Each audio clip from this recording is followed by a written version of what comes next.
contra la Caja Costarricense del Seguro Social. Un funcionario de la Caja en ese momento de oficinas centrales, don Daniel Muñoz, fue el que hizo la denuncia por 3 fraudes fiscales, de acuerdo con la Fiscalía, con el Poder Judicial.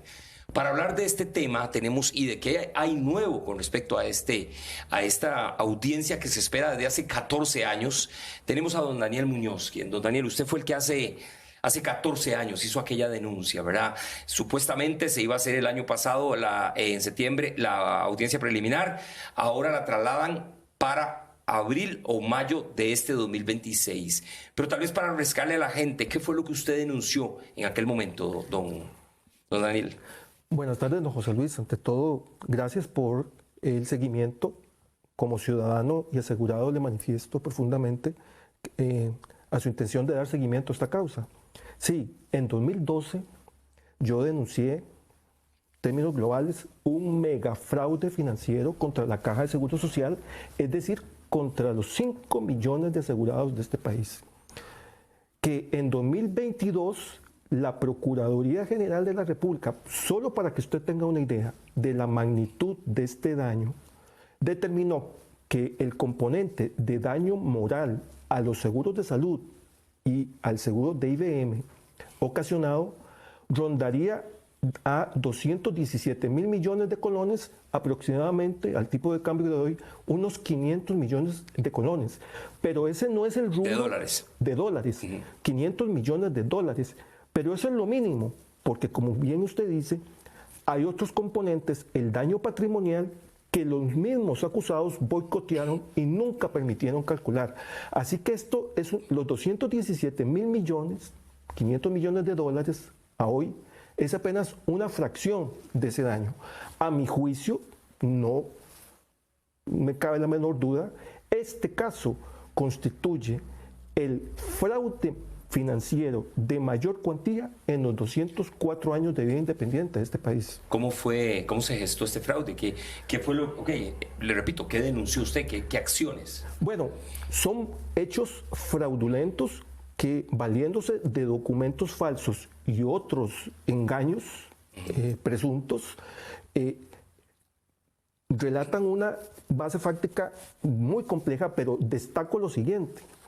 En el 2009-2010, en plena recesión económica mundial, la segunda más importante después de los años 30, cuando se despidieron en el sector privado más de 55 mil trabajadores asalariados, y a los que quedaron trabajadores privados, el aumento salarial no llegaba ni al 2%, la Caja del Seguro Social, los altos jerarcas, empezaron una serie sucesiva de aumentos salariales, no por necesidades real, porque para ese momento ya la totalidad de los funcionarios estaban de lo que se conoce por encima del percentil 50 de los salarios de mercado, ganando muy bien. Sin embargo, se empiezan a subir repetidamente los salarios, se aumentan las plazas hasta llegar a un crecimiento del 25%, o sea, la cuarta parte de la planilla, y se aumenta la cesantía de 12 a 20 años. Sabiendo plenamente, con conocimiento de causa, por informes de la auditoría, que no se podía. Y esto generó una gran crisis de liquidez que tuvo que ser financiada con recursos de IBM, contagiando a otro régimen que no tenía por qué verse involucrado. ¿Quiénes figuran como acusados en esta causa penal, don? Bueno, le decía que esto no obedeció a causas reales, sino más bien presuntamente a motivos políticos. El que lidera políticamente esto es el presidente ejecutivo entonces, Eduardo Dorian Garrón. Y le acompañan miembros de junta directiva, jerarcas y directores que, como le digo, presuntamente a través de documentos falsos llevan a estos incrementos. ¿Cuáles fueron o cuáles podrían ser las consecuencias, o fueron las consecuencias de tales hechos? ¿Ya hay consecuencias? ¿Las ha sufrido la Caja de aquella época a esta? Muy graves. En el 2010, ante la explosión del gasto, ¿verdad? Porque los aumentos para funcionarios superaron el 40% contra un 2% del sector privado, explota el gasto, genera una crisis de liquidez a partir de 2010 que paraliza los servicios y mueren decenas de personas y se menoscaba la prestación de los servicios. Se genera además un contagio en todo el sector público que profundiza el déficit fiscal y ahí están los peritajes. El mínimo, 217.000 millones de pérdidas. ¿Por qué no ha habido hasta ahora, porque usted habla de hechos muy graves, ¿verdad?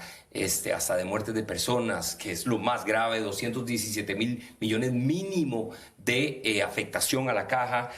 No han habido sanciones administrativas con estos presuntos, usted dijo un nombre, me imagino que hay más, con los presuntos responsables. Sí, estas muertes pues calificarían como presuntos homicidios culposos, ¿verdad? Por la culpabilidad que habría en estos hechos. ¿Por qué no hubo sanciones administrativas? Bueno, porque repite el partido de gobierno que había en ese entonces y la nueva presidenta ejecutiva, Ileana Balmaceda, pese a que la misma denuncia generó 4 informes de auditoría que me dieron 100% la razón y una investigación de las 9 fracciones de la Asamblea Legislativa, que igualmente pidieron la renuncia de estos y la inhabilitación de estos funcionarios, la doctora Balmaceda los encubrió y nunca hubo manera de sancionar administrativamente. ¿Existe riesgo de que esto prescriba, don Daniel? Bueno, como usted bien lo decía, han pasado aproximadamente 14 años y creo que las autoridades judiciales tienen que pronunciarse sobre las acciones preventivas que por mandato constitucional que exige ley pronta y cumplida deben evitar que suceda. Aquí lo que se está pidiendo es un juicio. No estamos pidiendo condenación, simplemente que se respete el debido proceso y por el bien de este país, que es un país social de derecho, se haga justicia y se determine en una sentencia si hay culpabilidad o no. La Fiscalía atribuye 3 delitos de fraude financiero.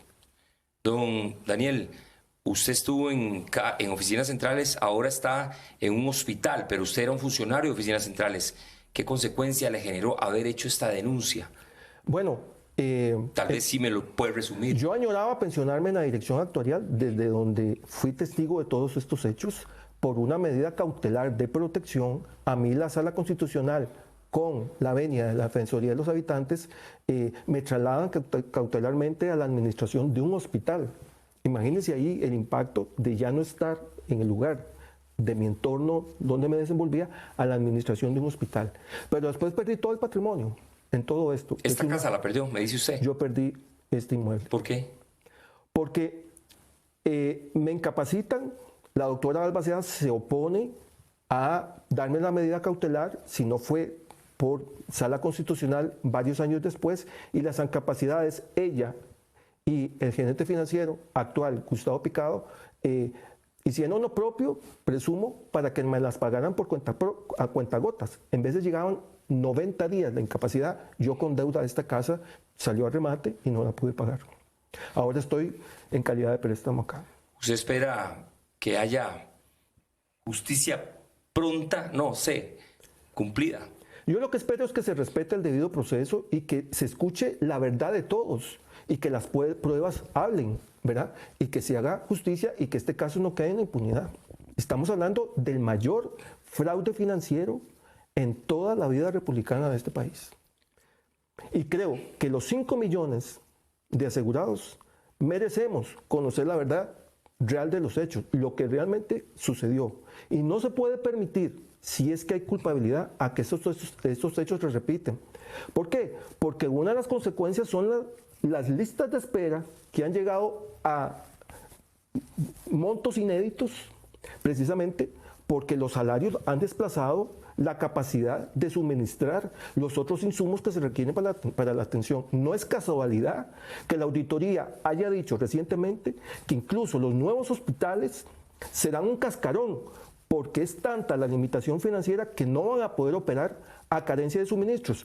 Y un directivo de ese entonces que se opuso dijo, y con esto el mensaje es muy claro, este puede ser el fin del principio de la seguridad, este puede ser el principio del fin de la seguridad social, porque todo se está yendo a salarios que no tenían por qué darse, fueron simplemente políticos, porque el doctor Dorian argumentó que con esos salarios los funcionarios de la caja podían ir a las ferreterías a comprar saquitos de cemento para arreglar las tapias. Y mientras eso, 55.000 funcionarios privados carecían de trabajo, cuando la función del doctor Dorian y de todos estos involucrados era dotar de salud y de pensiones a los asegurados, no estarse preocupando por arreglar el problema económico del gobierno de turno.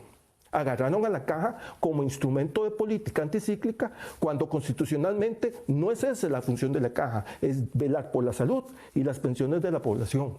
Se tergiversaron presuntamente los motivos por los cuales la caja trabaja y eso es lo que se espera se ventile en este juicio. Daniel, muchísimas gracias. Son las palabras de don Daniel Muñoz, quien en